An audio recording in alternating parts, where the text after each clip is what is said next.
Hey, what's up? My name is Chris Kells. I'm the bass player of the Agonist, and I have got a tour story for you.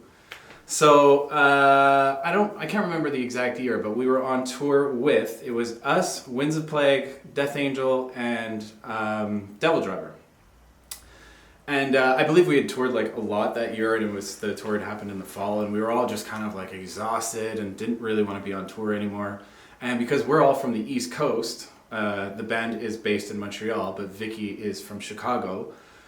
We were super bummed that the last show had to be in Seattle, so we finished the last show and then we had to drive all the way across the country to fucking get home. So big pain in the ass. And I remember the last night of tour, I was standing at the merch table with Vicky, and I think Devil Driver was playing, and both of us were just getting like tired of like sitting around and not doing anything. And in between one of the songs, she finally just looks up at me and she's just like, fuck this, I'm out of here. And then she just left, and I was like, oh, all right, I guess I'm staying at the merch alone. End of the show happened. Devil Driver finished their set. All the guys came back to the merch table. We were signing autographs, taking photos with the fans and drinking some beers and stuff like that. Vicky, MIA, nowhere to be found. So we were just like, all right, whatever. We just kept on doing our thing and loading up all the gear and everything like that. We loaded up all of our gear into the trailer, still couldn't find her. We were even saying goodbye to like some people because it was the last day of tour, and we were all like partying in the dressing room. Everybody was getting drunk, and somebody that night, I guess was a chef or something like that, they had brought a bunch of weed brownies in like trays. I think there was like 4 or 5 like massive trays of these weed brownies. And so nobody wanted to take them with them, and we were just like, well, we've got a long drive. We're going to be driving in the States for like 3 days. So I think Simon took like a half of a tray or something like that, put it in the van, and then, you know, the night kept on going on, and we were just like, well, where the fuck is Vicky? We're still looking for her, couldn't find her. Finally, somebody said that Vicky, I think it was one of the guys from Death Angel, he was just like, oh, you guys looking for Vicky? She's on the bus with Mark, the singer of Death Angel. So we were like, oh, okay, well, we'll all go on the bus and we'll just say like goodbye to everybody. We show up on the bus. Vicky and Mark are sitting at the table in like the front lounge, and they are just like hammering back gin because that is his favorite drink, his drink of choice.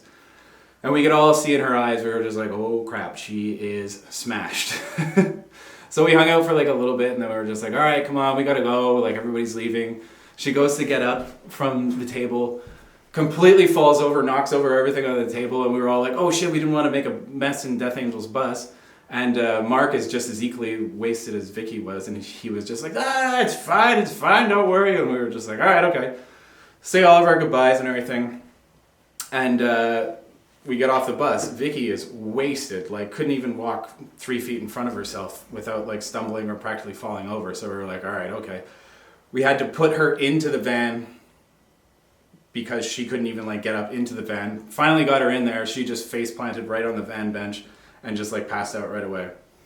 We started driving, and actually because it was the last night of tour, we all did a rock paper scissors competition to see who had to drive, because nobody wants to drive on the last night of tour because everybody wants to drink and just party and have fun. Paco was the one who lost, and everybody knows that Paco likes to drink, so he was very eager to get on the road and get the fuck out of there, and so he was just like not in a great mood. And so anyways, he starts driving, and then we didn't make it even very far, like maybe a half hour down the road, and all of a sudden we just hear this thump, and then Paco's like, Kels, can you check on Vicky? I feel like that was her. So she was on the van bench behind us, and I go and I turn around and I look. Lo and behold, Vicky fell off of the van bench and is now in the crevice between the two van benches, face down again, on the floor of the van. And so Paco was just like, I told him what was going on, and he was just like, well, can you get her back up on the bench? I was like, no, I can't. She's like stuck. So we had to pull over, open up the van doors, the side van doors.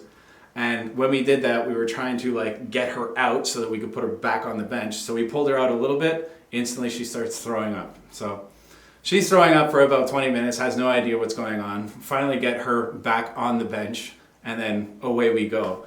And now the driving conditions sucked. We were driving for like 2.5 days because we had to drive all the way to Chicago, drop Vicky off, and then we were going to continue our trip home to Montreal afterwards. Drove through Montana, terrible snowstorm, everything like that. 2.5 days of driving. We are 10 minutes away from getting to Vicky's house. Paco was driving again on another driving shift. And I just remember sitting behind him in the van, and all of a sudden we all just feel like this gigantic thud, and we were like, oh fuck. And I instantly saw in the rearview mirror tons of sparks flying out of the back of our trailer. And Paco just is driving and he yells out, oh, we're fucked. And I was just like, ah, crap.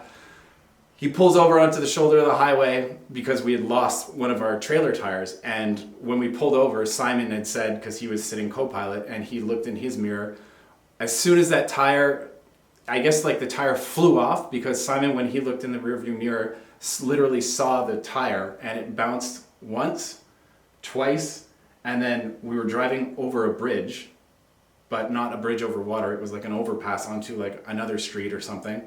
Tire bounced once, twice, and then flew right off of the bridge, and we never saw it again. We were hoping like that it didn't kill anybody or anything. Thankfully, nothing came up on the news, so we think it's okay. So we pull over onto the shoulder, and we're like, God damn it, we're fucked now. So we're trying to like call a tow truck and everything like that. Simon gets so nervous that we're on the side of the highway, and we've got this big tray of weed brownies from like 2 nights ago from the tour, because he just took them. So he grabs the whole tray of brownies and he goes and just chucks it over the overpass. And he's just like, I don't want to deal with this. And we ended up having to wait for a fucking tow truck for like 3 hours when we were only 10 minutes away from fucking Vicky's house. Finally, tow truck comes, picks up the trailer, and then we bring it back over to Vicky's house. Finally got home, and I think we just ordered deep dish pizza, and we were just like, finally, we're fucking home. But that was like one of the many catastrophes of trying to get home after a tour. And that's it.